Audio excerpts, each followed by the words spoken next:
this episode of the Business Communicators. Leadership doesn't require permission. The key thing is whether you are being proactive, whether you are taking initiative, whether you are leading in the roles that you currently have. You're listening to the Business Communicators.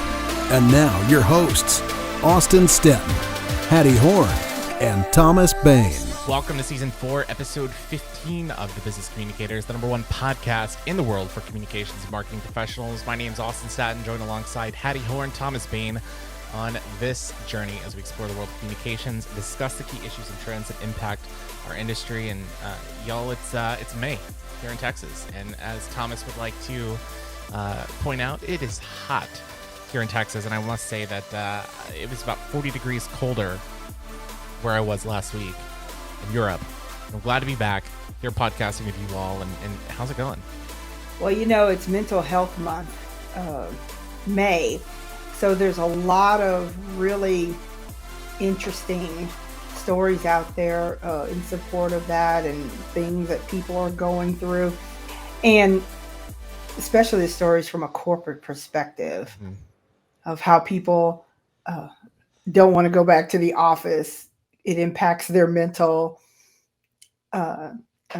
abilities and things such as that. They liked it better at home. So that it'll be interesting to see what else comes out of this on that. Yeah, absolutely. And if you can see my my sweater right now, if you're watching this on YouTube or LinkedIn, it says "You Matter." So keep that in mind during Mental Health Awareness Month. And there are a lot of great resources out there for individuals. We'll link them in the show notes below. And of course, we've discussed that several times on the podcast. And we had Courtney Davis on, I believe. Yeah. Probably season 2 of the podcast. So we'll link to that episode as well. But Thomas, how's it going? It's going. It's been a busy couple days, weeks, things like that. I do appreciate our call outs on mental health because it's important. If you need somebody to talk to, please reach out. Reach out to a professional, reach out to a friend, reach out to a family member. You're not in this journey alone. We mentioned that relationships matter, both professionally and personally. Yeah. Absolutely. Well, if you want to follow our work, just go ahead and search at Biz Communicator on all of the social media platforms. You'll find us there. Also, you can visit thebusinesscommunicators.com, our website, and you can contact us. Let us know, show feedback. What do you like? What do you not like? Topic ideas, guest ideas. I can tell you that we have a lot of people sending us emails on a weekly basis wanting to be a guest on the show. So that is exciting that, we do have that, flexibility for us to be selective, and we are very selective on the guests that we do want to have on the show. But if you're interested in sponsoring us as well, we do have opportunities available as well. But let's start things off, and I sent this link to you both shortly before we started recording. So on Thursday, Netflix issued a statement on, I guess, what they're calling like a culture memo, and it has a section in there about artistic expression, which appears to be, in response to the criticism around Dave Chappelle and his online specials. And Variety magazine actually, kind of broke the news, but the memo includes a new section called Artistic Expression, explaining that the streamer will not censor specific artists or voices, even if employees consider the content harmful, and bluntly states, if you find it hard to support our content breadth, Netflix may not be the best place for you. And it goes on to say that some Netflixers, quote, may need to work on titles you perceive to be harmful. The updated culture memo says, adding that if someone has trouble accepting that, they might not be a good fit. So I'm kind of curious from both of your perspectives. It seems to be a bold stance from Netflix that we're not really accustomed to seeing from a lot of major corporations right now that are trying to, put out more progressive policies, progressive stances, and more inclusive stances, if you will. Yeah, it is really interesting. To me, it's just another pretty way of saying First Amendment rights. I don't disagree with them because what's interesting to me, people want to censor people when it's convenient for them, or if it doesn't, like you say, it fits with them. So I appreciate that Netflix is letting folks know that, okay, we respect that. That means that if it's not okay with you, that's cool. It's just like you have the right to scroll on by a Twitter post that you don't like too. And I like that. Yeah. I like that. Because sometimes people just don't know that if you don't like it, change the channel. Yeah. Don't I don't know. I use don't know it. why it's that hard to understand that. Or on LinkedIn, when people are posting about stuff that they don't, well, you have the right to scroll on by. Did nobody mind your own business? Right. I agree with you, Hattie, that I feel that some censorship has always been at well, does this good for business? Does this get more attention on me? I'm going to say that we're standing against it because it gets more attention to us. I like it because it's similar to what Disney did. Granted, Disney's is a little bit different because, oh, this was produced in the 50s. We're not editing our content. There are stuff in here that we don't agree with today. But at the end of the day, to your point, is it's self-selection. Granted, in the minds of a 13-year-old or younger, hey, stay tuned. This is going to be really cool. But then if we look at the arts as a whole, do we start censoring some of the great artists and the great museums of the world where the models were nude? But also remember this too. Remember when rap first came out and they were trying to I wasn't alive back then. What was the world like? Send Austin birthday presents. They were trying to censor what those artists were trying to say, or control the message that they put out. And then in the end, when they did put out messages, they had to slap this label on to warn people. Okay, Yeah, parental advisory. Yeah, parental. But I mean, advisory. That was the same with like rock and roll as well. When rock and roll came out back in like the 50s and early 60s, it was the same type situation with this is too new, this is too fresh. But I think one thing that I really like about this is that Netflix understands that it has a very diverse audience, not only domestically but internationally. And guess what? People are going to have different viewpoints in the United States. They're going to have different viewpoints in Brazil. They're going to have different viewpoints in South Africa. They're going to have different viewpoints in Malaysia. That's okay. And I love how they're saying that, let artists create. Let them do their thing. If you like it, great. If you don't, that's fine. Not everyone's going to like Michelangelo. Not everyone is going to like a Banksy. Some people don't like that street art, and that's fine. You don't have to like every single thing. We don't all have to agree. I think that's what makes us unique, is when we can disagree on content or issues or debate and still come together and have a productive conversation. I think that's what helps move our country forward, moves the world forward, is when we can have a better understanding of other people and why we think the way that we do. And we can agree to disagree. It's exactly. No different in anything else. I just looked at it as a polite way of telling people, you know what? We reserve the right to tell you to mind your own business. Exactly. Walk on. What's the song? Walk on by. If you're gonna sing keep it, going. Keep going. If you're gonna complain about it and you're actively seeking for things to complain about, it is Mental Health Month. Please contact somebody. But at the end of the day, we're communicators and we are artists, and what we create is really an art with desired outcomes. Netflix, the content creators on there are artists, and yes. Museums, they are artists, and so we are doing a disservice to the world if we're censoring artists at the end of the day. Don't get me wrong, there's a lot of stuff that I definitely don't want to see that is considered art, but that's just my personal opinion. And here's the kicker. If the public doesn't like it, the ratings will show, right? Mm-hmm. And if people don't like Dave Chappelle or, this new Netflix documentary or, the latest season of Squid Game, people aren't going to watch it. And then Netflix is going to say, okay, well, maybe we shouldn't invest millions of dollars in this particular show because we're not getting the return on our investment like we had wanted. Absolutely. That's okay. Absolutely. Let it speak based on what you watch or what you don't watch. I don't know that complaining is going to be the solution for everything. And that to me is what's so frustrating. I feel like we have an entitlement culture, specifically in this country. And I think, more so in the Western world, that, if we disagree with something, then, we need to get rid of it. Like that's not productive. That's counterproductive to advancing our civilization. Absolutely. And because it also reminds me of when you think about corporate communications,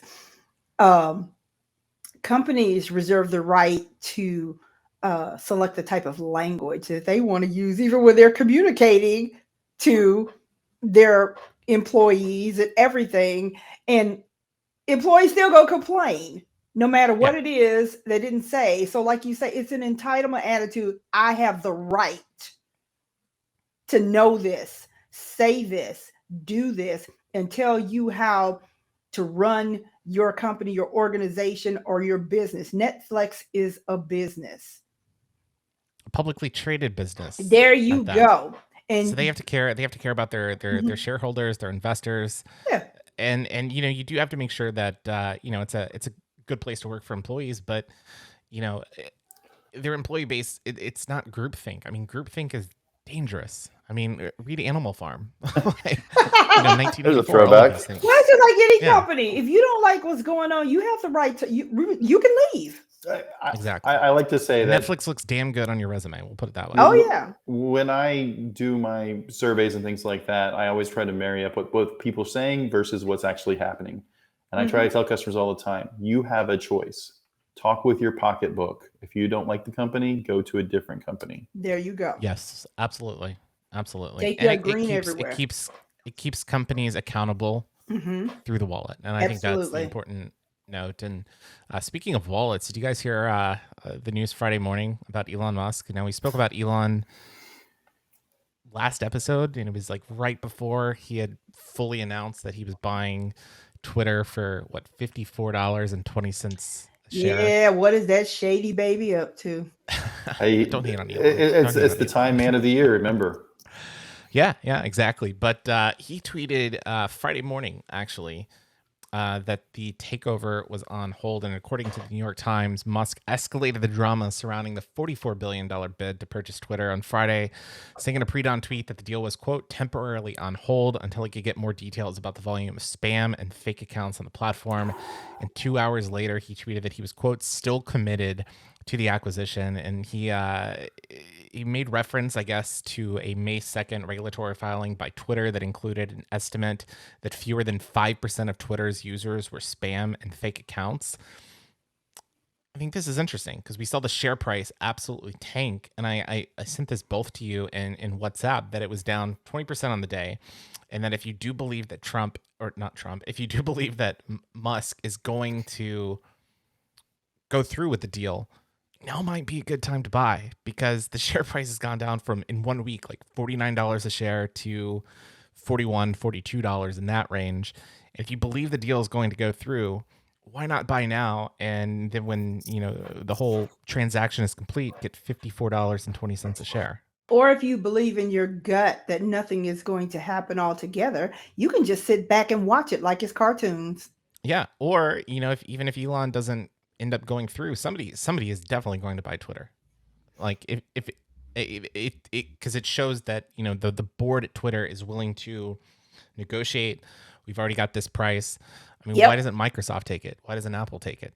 Those could be potential companies that might be interested if an Elon Musk decides to back out. Well, I think it's like $1 billion opt-out clause, meaning that if the deal doesn't go through, he'll make that back in a day. Because if you were to do that, the Tesla stock, which I guess is being leveraged at this time, would shoot back up.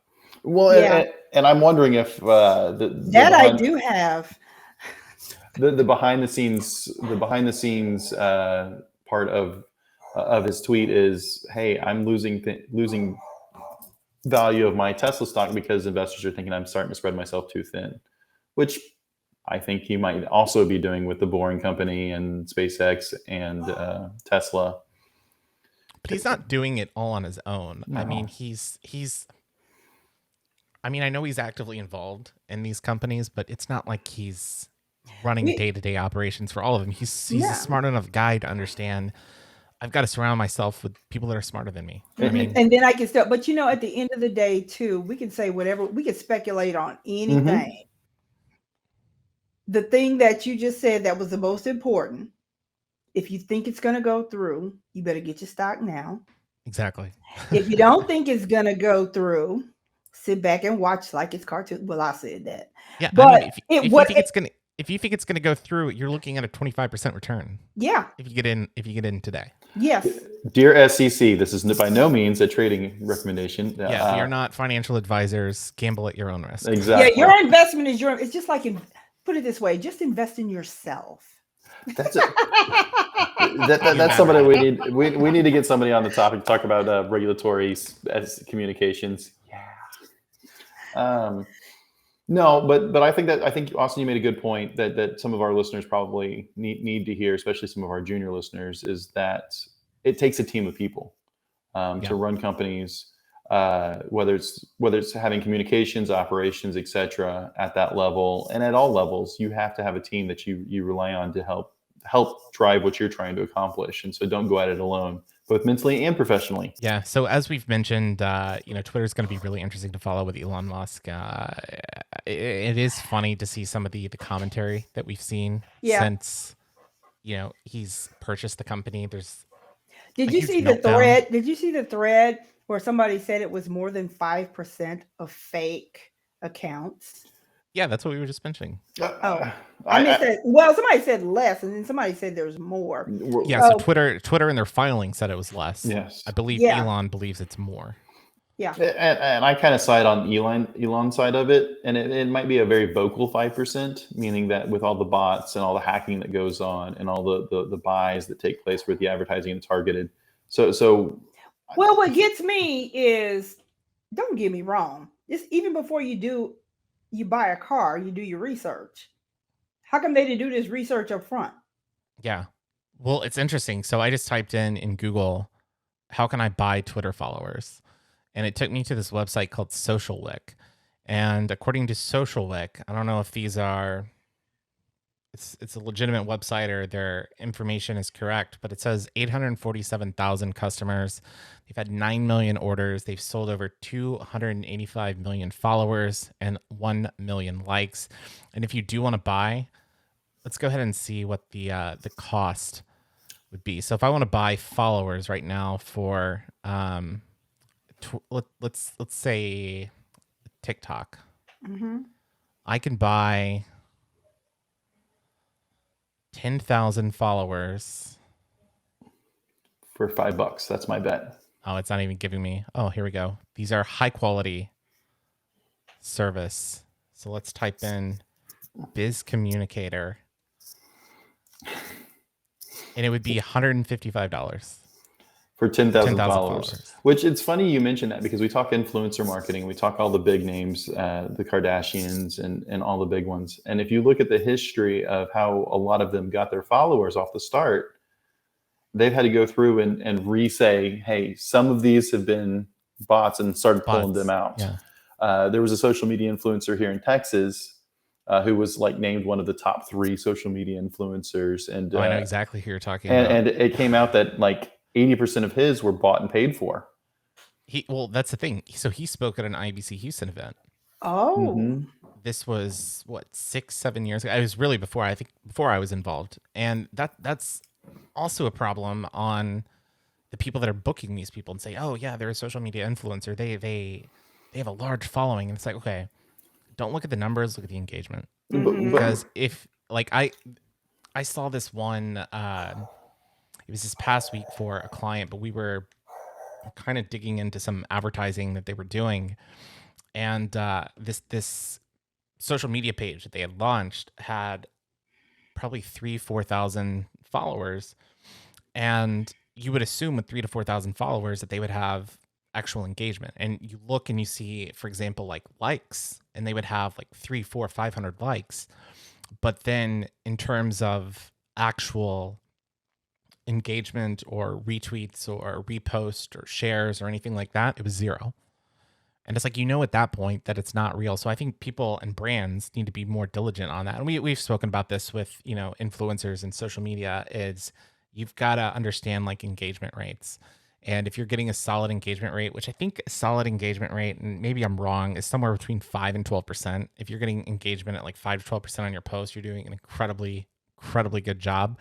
And some of these quote unquote influencers that we're seeing specifically in Texas in the fashion space, you'll have somebody with 218,000 followers and they've stuck at that number for 3 years and they're getting no likes, no comments on any other post. And it's it's honestly fraudulent when they go to businesses and try to create these brand deals. I also kind of feel for these people who are starting off on the influencers, because it's kind of like the chicken and the egg.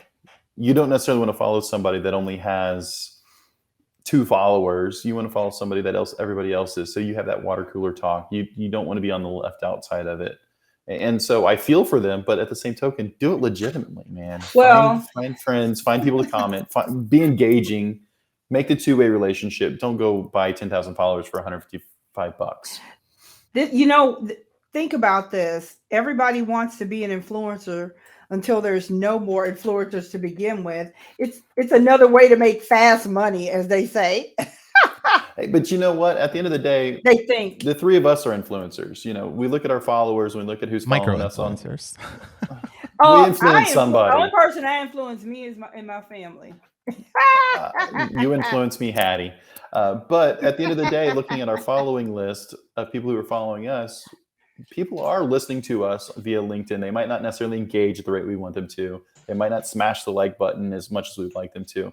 But if you look at the titles and you look at what's bringing them in, you're like, oh. And then you look at our listeners, our listener rate is going up.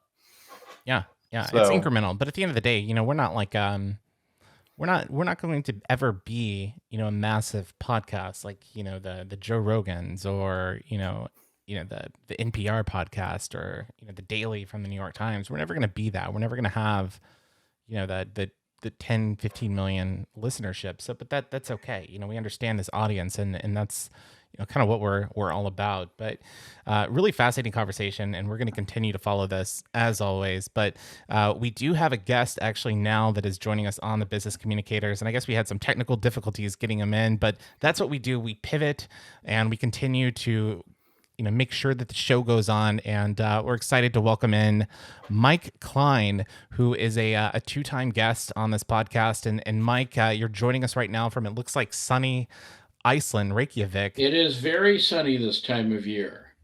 Well, that's good to hear. And for those of you that don't know Mike, you've probably seen his hashtag going all around on LinkedIn. We Lead Comms. He's a good friend of the show, a supporter of the show. Internal communications and employee communications expert, has lived all over the place. And Mike, we're glad to have you on for the second time on the show. Well, it's great to be here. So what's been going on since, we last spoke? And, gosh, what was it, 2020, right before, I guess, right during the COVID-19 pandemic. And the name of that episode was Communicating in a Post-Corona World. And I think at that time, Mike, we had assumed we'd be out of this whole COVID-19 mess in 3 to 6 months. And here we are in 2022, nearly 2 years after we spoke. And hopefully we're getting to that post-Corona world right now, but what's been going on with you and kind of the comm space? Well, just in terms of the space, we're kind of in the let's declare victory and go home stage. And certainly here in Iceland, we haven't had a mask mandate for about 2-3 months. And in Britain and in other countries, those things are starting to fall away, largely because, the hospitalization rates just aren't bad enough to really put the brakes on society anymore, even though COVID is around and COVID's with us and will be with us in various forms for a while. But, the world, it's funny that, within a couple of days of the mask mandates falling off, the world was plunged into a new crisis. And this whole idea that we'd have, 6 to 9 months to adjust to whatever the next normal would be.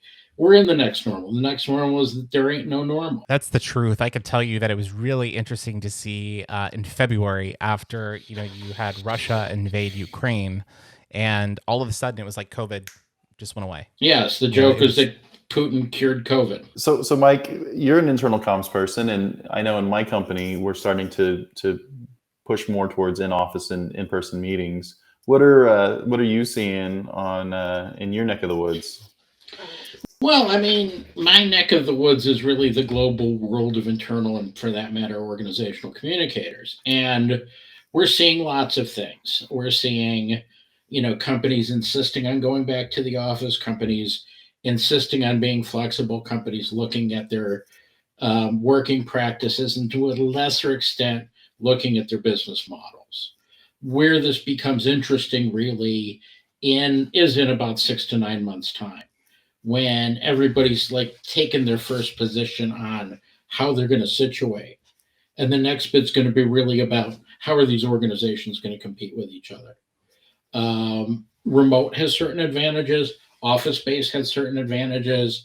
My argument is that hybrid often combines the disadvantages of remote first and the disadvantages of office space work. And so, particularly in terms of requiring a lot of office space to maintain flexibility on the one hand, but also tying their talent strategies to specific local labor markets. So you're not getting any cost advantage and you're having to maintain a lot of extra flexibility. Bear in mind that business are the people who came up with just-in-time inventory. Business naturally hates flexibility as a cultural and economic driver. And so it'll be really interesting to see whether we opt for total flexibility so long as the individuals manage it, or, a more rigid model, perhaps say with a 4-day work week as compensation for people having to work out of offices, particularly professional staff in the future. As you're talking to different people, and from what you're seeing, do you see organizations hiring more comms pros, less? Are they having a hard time? What's your perspective? What are you seeing out there? I'm seeing organizations trying to hire the same type of communication pro. And so there's a huge premium on junior mid-career folks with 5 years experience who have a range of skills from C-suite influence to self-sufficient in design. And that's the person that everybody's looking for. What's going to be interesting is when people start to realize that the actual needs they have can be fulfilled by different types of people than this archetypal mid-career internal self-sufficient internal comms manager. The issue is, when's that transition going to take place and what's it going to look like? Some conversations I'm having are around, maybe you go with somebody who's a lot more experienced and hire them for less time. That could create some real breakthroughs at the older, more senior top end of the market. Alternatively, some of the more executional parts of communication in general, not just internal comms, can go to places that are more cost effective. I mean, do you really need to have in-house junior graphic designers in Switzerland making Swiss rates when you can integrate graphic designers in the Philippines, get them aligned with your corporate values and your aesthetic, and give them really good local salaries and probably be able to retain them longer? So, a lot of this is about, some people were saying after Ukraine, globalization was going to go away. I have news for you. Globalization is not going away, at least when it comes to global labor markets. And I think that's those dynamics are really opportunities for communication professionals to better align themselves with where the market's going, and for global communication leaders to really have opportunities to play in different parts of the world. That's where Lead Comms comes into an extent, because one of the real focuses that I've had is on highlighting communication leaders in Africa, in India, in Latin America as serious strategic professionals who merit a place at the table in the global comms conversation. I think it's interesting that you mentioned maybe hiring senior level communicators for shorter hours. And I really find it fascinating because I think last week I saw a thread on Reddit. It was a technology-based thread. And there were engineers from, I believe, like Google and Amazon talking about, their compensation and how much they made versus how many hours a week they actually worked. And some of them have suggested, and again, it's Reddit, so, take it with a grain of salt, might not be able to verify this, but some of them have suggested that they're working for multiple, like not contractors, but actually employed by multiple FANG corporations at the same time as engineers. And some of them have said that, I'm supposed to work 40 hours a week, but the type of work that I have, I can get done in 4 hours. And so, they're bringing home $400,000 paychecks from one company and then bringing home $200,000 to $300,000 paychecks from another company because engineers are in such high demand, and because they're so brilliant, they can get the work done in that 40-hour to 60-hour time frame and work 2 jobs and retire early. That's entirely plausible, and it makes sense, and it exposes the ridiculousness of the 40-hour week prison term that most traditional employment looks like. There will likely be some movement towards people getting paid for the value that they generate rather than the hours they contribute, or some more realistic calibration of the dollars per hour that senior folks get. I mean, the key thing is, what I'm saying is that if you've got a $60,000 salary budget for an internal comms person, why hire somebody junior who's going to do the job in halftime, and then you're going to have to give them a bunch of other irrelevant or conflicting potential stuff in order to justify their full-time employment? Or you can give that same 60,000 to somebody who's been doing it for 20 years. They might only need to do it for 10, 15 hours a week, and then they can go support 3 or 4 other clients. You said it'd be interesting if people would hire people for the value that they bring. And maybe I'm on a whole nother planet. I would assume that companies would think like that anyway. It's a mindset, but it also brings to mind that companies do not think like that, and that's why the churn is so big. And also employees also are being more selective about who they even want to work for, because they're not being looked at for value versus how much time they'll be spending a day on a regular basis. That's almost flipping it on its head. But you think it was just common sense. Common sense is not an actionable item. Common sense is we assume that people make the same assumptions that we do. That's what common sense is. And the assumptions that business makes about people's work and contributions, particularly the corporate world, is that they try to commoditize it because they need there's still a factory mentality. It's like, we need to make X thousand pounds of software. We need X number of people to make these 1,000 pounds of software, and we need to have machinery so that the software moves from person to person without getting any bugs in it or whatever. I mean, I'm using an overly grotesque example, but the reality is that some software engineers can work 10 times as fast and are 3 times as innovative as other software engineers. But the job classification system and the recruitment system, and particularly skills-based recruitment versus attitude and attribute-based recruitment.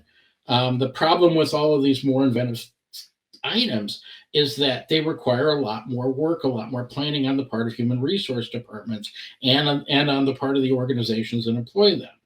And people, I think the great resignation, the undercurrent, is that people don't want to be commodities anymore. They don't see themselves as commodities, and they don't want to be treated as commodities. And that's actually a big piece of where internal communication can make a difference beyond this current transitional stage, in terms of giving people an ability to participate in their businesses as the contributors they are, rather than the production units that they're seen at. A couple thoughts. First thought I have is I love the idea of, if you have a budget of $50,000 and that's the salary of a junior level person, but you can get a senior level person and commit to, hey, they're going to work in the office or be available for meetings for a day and a half. I love that idea. But I think some of the challenge is, and to Austin, your point about people doing side hustles and things like that. And we are in the world of the side hustle. How many people have ultimate jobs? I think Forbes wrote an article about, you can tell somebody's working on the side if they have multiple computers open at the same time at their workstation. But I feel like we're in a cycle. And what I mean by that is in my time in business, you see the cycle go to an agency model. Hey, we're going to outsource key components to an agency so they can work on other things, not use the full 40 hours, et cetera. And then we go to a cycle of let's bring everything in house, and then let's go to the agency. And I feel that we're like in that's upswing of here's the agency model, here's the outsource thing, and I kind of equate it to the open concept working model of like you go to the office and everybody's on cubicles, and then over time everybody goes back to more of an office desk and hoteling, etc. So I think it's real interesting, and to see if this is a cycle, and to see if in 5-10 years from now we're having a different conversation about everybody bringing everybody back internally. Well, it's like the old story about wide lapels versus narrow lapels. You get wide lapels and then you get narrow lapels, and people are sick of the narrow lapels and vice versa. It's a pendulum. And that cycle is unlikely to break. I think we're in somewhat different places in that cycle. Certainly the UK and European job market right now seems to be trending still towards permanent hires, at least for, these kind of senior central manager type positions. I think the remote piece and wide area outsourcing may shift that model a bit, because you're not going to be able to bring people from the Philippines who are doing your graphic design in-house into Switzerland very easily. Even if they've been working for you successfully for 3 to 4 years, and you're looking at a huge differential in cost. Even if the salary is the same, just the moving in and the getting people acclimated, etc. So I think the model continues, but it morphs because of the geographic footprint changes. I think the other piece is that if companies could actually realize the strategic value that communications professionals can provide, and not just the executional value, it won't really matter as much where you're located, as long as you've got, a deep, loyal relationship. And, so long as you're not working for direct competitors, somebody in that role could work for 3 or 4 clients and sustainably do it for several years. I mean, I thought about that too. Some weeks the workload is insane. Other weeks it's manageable. And so I'm like, you know what?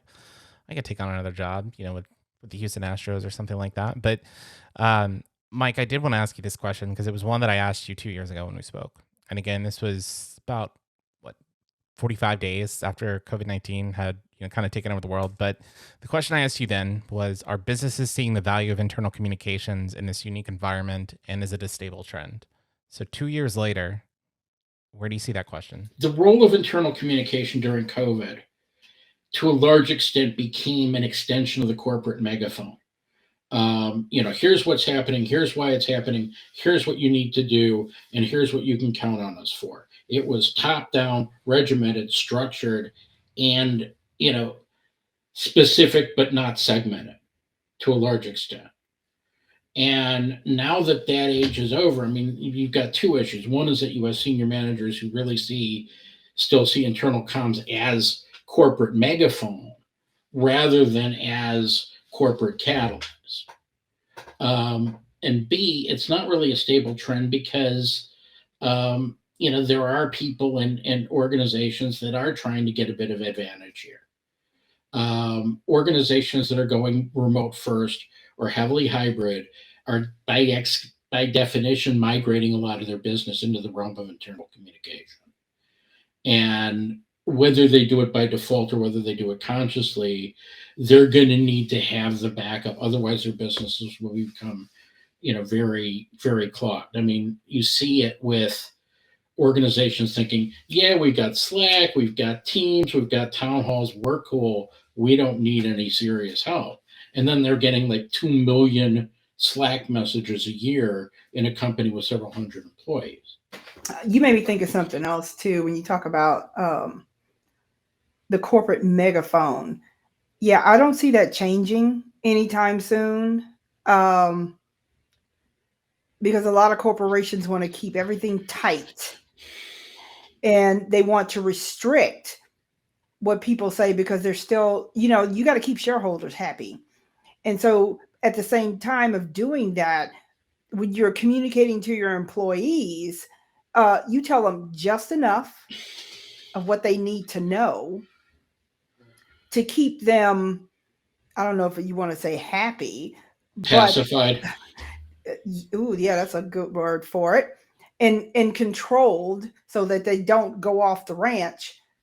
So that's why, I was in internal comms for a while, and I had that experience. So that's kind of why I say it. And why I'm not in it now is that you can't really get creative like you want to. And I'm a creative person. So I know, I can attest to that. huh? So I can attest to that. So I don't feel that tug anymore. I understand that you have to control some messaging, but when you can't have any flexibility, when you don't have any autonomy, it's just not a good feel. So don't make me come into an office. Let me stay at home. I can work and do this, So give me my remote, and I can do, my remote work, and I can just do that here. I don't need to be in there. So give me something I can deal with. And if everything's going to be so scripted and precise and corporate whitewashed, legalese whitewashed, do you really need to hire a senior communicator for that? And what's to be strategic about? If you have the senior folks being the ones that are shaping the message up with your executives, those that are further down who are being other communicators, middle managers, are just asked to push that message down. It reminds me of a story that I heard in business school, or actually a prediction that I heard in business school. It was about, whether your business was going to be, whether or not it was going to be e-business at the time. I went to business school 25 years ago. And the professor said, you're either going to be an e-business or an X-business. Well, you're either going to be a business with autonomy, or you're going to be an X-business. And you can't be a business that has autonomy if you don't have functioning internal communications, because no one's going to know what to do and why they need to do it. I'm not saying you shouldn't have structure. Don't get me wrong. No, I think structure is critical. Structure is, but people need to have autonomy in that structure. It's the just push it down, get it out. So for the rest of them, the other folks that are in the middle, they don't really have that opportunity to be as strategic as they would like to be. They're more tactical on their end. So you're having to look for other ways, create opportunities for yourself to figure out how you can be more part of that strategic end of it. Well, context is everything. Absolutely. And I wouldn't say that internal comms isn't a place for creativity. I think, if anything, the situation that you describe requires a level of creativity that only very few people are capable of, because you've got to be able to be creative in an environment where everybody thinks they're in control. Yep. I agree. Even though they're not in control, they know, the reality is they're not in control of anything. Anybody who thought they were in control can turn the clock back to February 24th. Yeah. Yeah. You're not in control of anything. The world is in control of plenty of things, and you've got to maintain the integrity of your structure in the face of that chaos. Yes. And beyond the chaos and the crisis, just a normal day that's not a normal day, you do have an opportunity to think in terms of, okay, how can I make this work for me differently? Because I know my business. So I know we need to get that message out. So you do have some strategic to it, but for the most part, it's very, very structured. It's very, very controlled. And it can be frustrating sometimes. Yeah, I don't think there's a single internal communications pro who doesn't experience frustration on a daily or perhaps even hourly basis. But the issue is, okay, you've got these constraints. How can you make things work? A, within the constraints, and B, how can you how can you find opportunities to make the constraints more flexible? Yeah, that's mental gymnastics, but okay. No, it's not just mental gymnastics, it's physical gymnastics to a certain extent. I do not do physical gymnastics, but sometimes I can win a gold medal in mental gymnastics. But Mike, it's been great having you on as a two-time guest of the Business Communicators, and we'll definitely have you back because I feel like this conversation could go on a lot longer, but unfortunately we have hard stops when we do some of the recording. But I do want to give you a quick opportunity to talk a little bit about We Lead Comms, kind of why you started it, how people can follow it, and kind of what you're up to in the communication space, and how our listeners can follow you on social media and so forth. We Lead Comms, which is a hashtag, hashtag WELEADCOMMS, is an initiative to recognize communication leadership at all levels of our profession. So whether you're an intern, whether you're a senior vice president, or whether you're a legendary communications consultant, everybody's got a place. The key thing is whether you are being proactive, whether you are taking initiative, whether you are leading in the roles that you currently have. And the idea is that leadership doesn't require permission. Leadership doesn't require a title. And leadership doesn't require a 50-page award application. So a lot of what We Lead Comms is about is really inverting the way we as a profession look at what we do and how we connect with each other. So yeah, at the moment it's just one guy making the decisions, but it's coming from because people are following this idea. I find people to recognize who follow We Lead Comms. There's also a commitment around diversity, 30% visible minorities at a minimum, and I think we're actually going to exceed that this year. It's also multidisciplinary. It's not just internal comms folk, but there's plenty of internal comms folk involved, because if you see employees as the most important external communication channel, internal comms is really the engine that's going to drive the future of our profession to a large extent.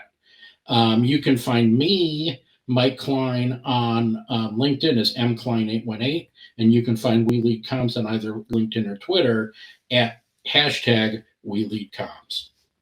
Yeah, we'll definitely link to that in the show notes below, both to We Lead Comms and Mike's information. So just scroll down if you're listening to this on iTunes, Spotify, whatever platform, and you'll find the contact information there. But as of the time that we are recording this episode right now, We Lead Comms on LinkedIn has 2,995 followers. So we hope by the time you're listening to this, Mike has crossed over at the 3,000 follower mark. And it's such a great accomplishment to see how it's blown up over the last year, and so many people that I know who have no clue who you are prior to this follow that page. And it's so great to see, just the growth of it and the excitement whenever there's a new story that's being highlighted. And the excitement in my case of having a great sponsor, Sparrow Connected. You got to get the sponsor plug in. Absolutely. And if Sparrow wants to sponsor the Business Communicators, let's have a conversation. But Mike Klein, we appreciate you for joining us on the Business Communicators podcast this week. Thank you very much. That was a fun episode to have Mike on the Yes. Business Communicators, and great conversation. Again, we'll link to all of Mike's information in the show notes below. But as a quick shout out before we do wrap up the show, we do want to give kudos, I guess, to the Houston Chronicle. The editorial board received a Pulitzer Prize on Monday in 2022 for a series that they wrote, a 5-part series on voter suppression in Texas. So kudos to Lisa Falkenberg, Michael Lindenberger, Joe Hawley, and Luis Carrasco. Great series there. We'll link to it below. So it's good to have award-winning journalism here in Houston. So subscribe to your local newspaper. I think that's an important thing to do. But special thanks to Mike Klein for joining us on the Business Communicators. And Hattie and Thomas, before we wrap, any parting words for this week's episode? Great conversation with Mike. He is just a good person to talk to, and he's just so passionate about what he does, and it comes across when we're talking to him about it. Thank you, Mike, for joining us. And just tell everybody it's been a hard week, so have a great weekend. That's all I can say. Mine is a little different than the normal. Be kind to everybody. You should always do that. But mine, stay hydrated as it starts to warm up, and Another weather reference.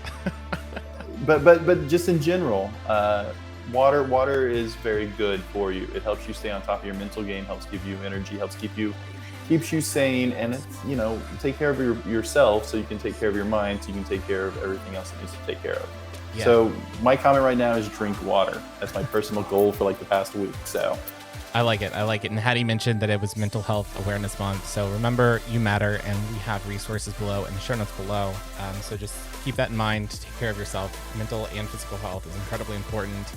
But again, if you want to follow our work, just search @BizCommunicator on all the social media platforms, including thebusinesscommunicators.com. And again, you can follow Mike Klein just by scrolling down and looking at the show notes below. Connect with him on LinkedIn, follow We Lead Comms, maybe even submit a friend or a colleague that you think should be recognized for that. But on behalf of our guest this week, Mike Klein, and my co-host Hattie Horn, Thomas Bain, my name's Austin Staton.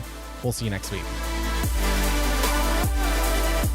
You've been listening to the Business Communicators. If you haven't done so already, be sure to subscribe to our podcast on iTunes and leave us a 5-star review.